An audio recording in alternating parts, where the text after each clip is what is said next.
Dr Johnson kabwisha urukuri rwaro rya Kitagato mu district ya Shemanagera nk'uko kuza kushoma obushaho na mnonge bya pharmacy nibakushomese mitahe mbaze rukuruga akamanyisa karukoreka ngo wajiriya nokera abo kushoma pharmacology nibashome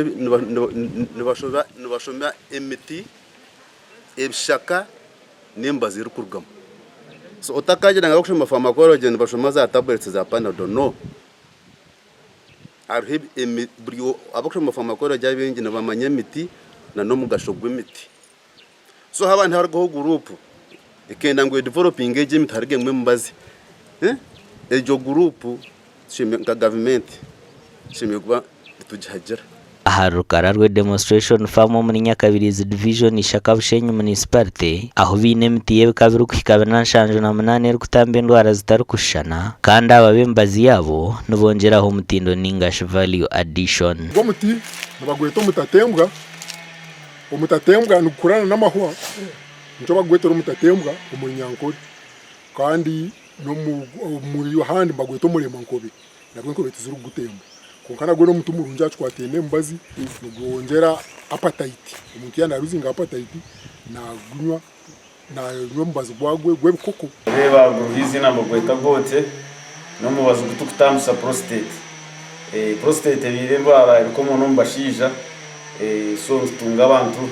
abokwenda umbazo kandi bagura kandi gubatanga Government ya Uganda rukorabiro Ministry y'amagara hamwe no kuhangahangaho bahereze kwinguza rukararwe demonstration farm okutware mbazi yayo muri laboratory kuceberwa bakagitoma rwa government rukararwe n'amagezi abatambi aguba kuzirene bakozesa kutambeze ndwara konka hat science nubweriyo ne ijamu ku chondoza kwera namazima kutukuza murabuzi ijembazi nekora kunka abantu batwera bakora ki nibajukozesa ararwe warebeke mbazi konka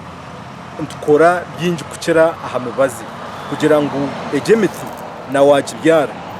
noza kutunga sente ugaruko yihemwe mbazi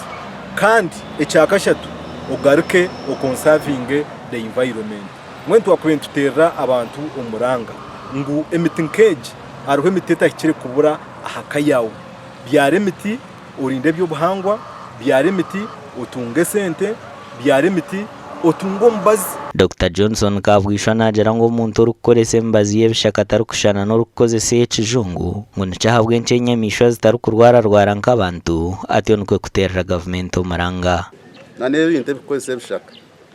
cyangwa kurwara abakwe bishaka byo kubanera byona nibane bijimprovinga on its health ebindi nibyozesha gama abamuka toxins ebindi nibane bitereza shukara nace so mweno twantu no kutwa extractinga chemicals kurugo mbishaka government hagire buryo mwena aine cyakumanya cyono mbishaka government kabene muhagera kureba ngo bishaka ibyo chemicals zagyo twazimanya then nabantu twamanya ngo iki neki nibikore iki neki unga mwene warabajungu bono benda embazi yawe gumene tunda bamanya ngo abo mwera kujuya yenka kishaka nkeki imbakuronda kwita so government ntiza protectinga tuta abo kumanya ebishaka embaze rumu kandi government ikaba yamba kureba ngo ebishaka ebyo babye extractinga byayamba abantu ubwa nyuma ya government ya Uganda kugira amasiko minjo mbaziye bishaketi katamwa kasente rukararwe demonstration farm neja kubeco kureberaho mu ihanga ryona omukuvuture mbaziye kiraguze yibashwe nkuritwe hamwe n'abamawe nkuritwe babire bakoresa bakahangara imyaka miringwa amakuraga gashakwa Michael atwakire.